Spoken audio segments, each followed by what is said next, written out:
बिस्मिल्लाहिर्रहमानिर्रहीम। अस्सलाम वालेकुम दोस्तों, मिडल ईस्ट के महासंग्राम में इस वक्त एक ऐसी भयानक खबर सामने आई है जिसे वाशिंगटन से लेकर तेहरान तक सभी के होश उड़ चुके हैं। यूएस मीडिया यानी CNN ने दो बड़े अमेरिकन अफसरों के हवाले से एक सनसनीखेज खुलासा किया है कि डोनाल्ड ट्रंप ने इसी हफ्ते के आखिर में ईरान पर अब तक का सबसे बड़ा और खतरनाक सैन्य हमला करने का पूरा मंसूबा तैयार कर लिया है। और इस बार निशाना कोई छोटा मोटा ठिकाना नहीं, बल्कि ईरान की वो सबसे बड़ी ताकत है जिसकी वजह से उसने अमेरिका और इजराइल को नाकून चने चबा दिए, यानी ईरान के मिसाइल साइट्स और एनर्जी इंफ्रास्ट्रक्चर। चलो दोस्तों, जल्दी से बैठो और इस आग उगलते युद्ध यानी डोनाल्ड ट्रंप के आखिरी बहाने और अरब देशों के इस खुफिया खेल को एकदम आसान भाषा में पोस्टमार्टम करते हैं। वीडियो को एंड तक देखना, क्योंकि लीबिया और इराक वाला सियासी ट्विस्ट आपको दंग कर देगा।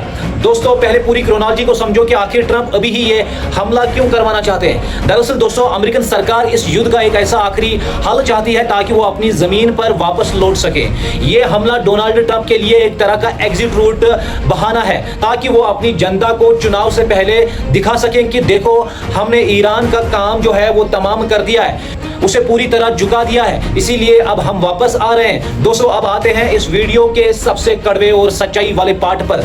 सबसे बड़ा सवाल यह है कि अगर अमेरिका अपना बोरिया बिस्तरा समेट कर गप से निकल गया तो ईरान से युद्ध कौन करेगा। दरअसल दोस्तों, अमेरिका ने इसका पहले से ही इंतजाम कर रखा है। बाब ए मंडेब और रेड सी के रूट को बचाने के नाम पर सऊदी अरब समेत 14 मुस्लिम देशों ने जो सैन्य अलायंस बनाया है, एक्सपर्ट्स के मुताबिक वो असल में अमेरिका के जाने के बाद ईरान के खिलाफ इस युद्ध को लंबा खींचने की खुफिया तैयारी है। सबसे हैरान करने वाली बात देखो मेरे भाई, आज फलस्तीन और गाजा में मासूमों के कत्ले आम हो रहा है, पर इन 14 देशों ने इजराइल को सबक सिखाने के लिए कोई सैन्य अलायंस नहीं बनाया। लेकिन जब बात ईरान या यमन को दबाने की आती है तो ये देशें पीछे से अमेरिका और इजराइल की कठपुतली बनकर काम करने लगती हैं। इतिहास गवाह है दोस्तों, पीछे 3 दशकों में ऐसी ही साजिशों के तहत बड़े बड़े मुस्लिम देशों को बर्बाद किया गया। लीबिया में फेक इंटरनेशनल रिपोर्ट्स और खुफिया जानकारी फैलाकर कॉलोनियल मोमार गद्दाफी का कत्ल करवाया गया और वहां के न्यूक्लियर प्लांट्स तबाह किए गए। ठीक वैसे ही धोखा सद्दाम हुसैन के इराक के साथ हुआ,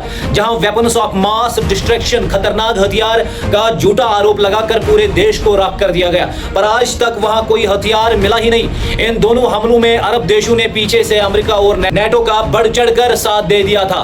भाई, अब आप सोच रहे होंगे कि अगर लीबिया और इराक तबाह हो गए तो ईरान में ऐसी क्या बात है जो वो पीछे 6 महीनों से सुपर पावर के आगे सीना तान कर खड़ा है। सबसे बड़ी वजह है ईरान का अपना इंडिजिनियस मिसाइल प्रोग्राम।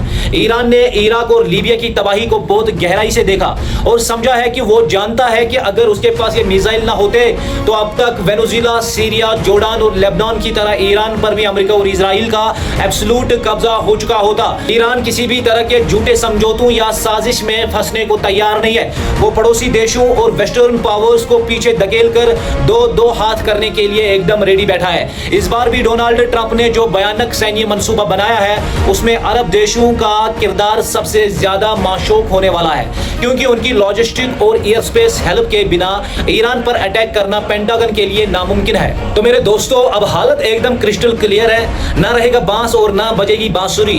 क्या अमेरिका का ये आखिरी हमला ईरान के मिसाइल प्रोग्राम को तबाह कर पाएगा, या फिर ईरान का ये पलटवार सुपर पावर के गुरूर को हमेशा के लिए मिट्टी में मिला देगा। आपको क्या लगता है दोस्तों, क्या अरब देशों का ये स्टैंड सही है? अपनी राय जो है वो कमेंट बॉक्स में नीचे जरूर मेंशन कीजिएगा और इस वीडियो को जो है वो ज्यादा से ज्यादा शेयर कीजिएगा और अपने भाई के पेज को फॉलो भी कर लीजिएगा। मिलते हैं नेक्स्ट अपडेट के साथ, सिर्फ और सिर्फ आप लोगों के साथ। तब तक के लिए दीजिए इजाजत। अस्सलाम वालेकुम।